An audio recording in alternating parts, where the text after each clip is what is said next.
Benvenuti tifosi del Napoli. Lascia il tuo mi piace al video e iscriviti al canale così potrete rimanere sempre aggiornati sulle ultime notizie del nostro club del preferito.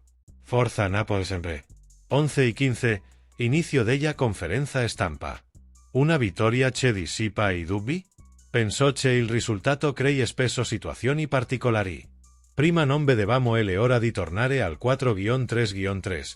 Dopo la prestazione del Bologna e dineres volevamo tornarci. Capisco che il risultato influenza le decisioni, ma non devo lasciarmi influenzare, perché vedo come lavorano i ragazzi ogni giorno. Nel primo e nel secondo tempo non ci sono stati problemi, spesso si avanza e inconsciamente si va in difesa. Ho detto ai ragazzi che questo non doveva accadere. Alla fine del primo tempo ho detto loro che eravamo 0-0 e che dovevamo vincere la partita per togliere ogni dubbio.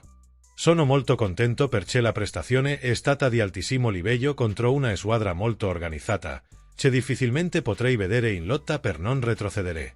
Vittoria sotto il segno di Lukaku e MC Tominay. Secondo me è un segno di Masocchi. Juan Jesus, Billing e Dici è arrivato dopo e non si è fatto perdere i titolari. Penso che sia una vittoria per tutto il gruppo. Non smetterò mai di ringraziare i ragazzi, credo che stiamo iniziando a vedere i frutti. Anche Rafa Marin ha reagito in un momento difficile, questa è una vittoria di tutto il gruppo che lavora duro. Poi, nella parte finale del campionato, spero che i giocatori più importanti cambino la situazione.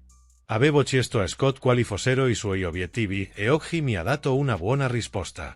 Mancano 6 partite e stiamo facendo qualcosa di impensabile. Stiamo mantenendo aperto il campionato e già solo per questo dovreste ringraziarci. Su Juan Jesus e Rafa Marin, Juan non era molto ottimista, mi ha detto di sentirsi un po' muscoloso. Buongiorno, domani si allenerà e vedremo la risposta. Rafa ha lavorato molto in questi mesi, se così fosse, non ci sarebbero problemi a farlo giocare. È stato tranquillo durante l'allenamento e ha mangiato molta erba.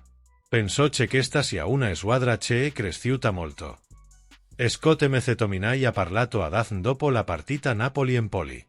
Lukaku è una forza trainante sia in campo che nello spogliatoio. È un ottimo compagno di squadra e sono molto contento di pate giocare con lui. Sognavo di vincere un campionato fin da bambino. Ora dobbiamo rimanere concentrati e affrontare la partita una per una, ha detto il centrocampista italiano dopo la vittoria per 3-0. Qual è la tua opinione, tifoso del Napoli? Pensi che lotteremo per il titolo? O no? Lascia un commento sul video e iscriviti al canale. Forza Napoli sempre!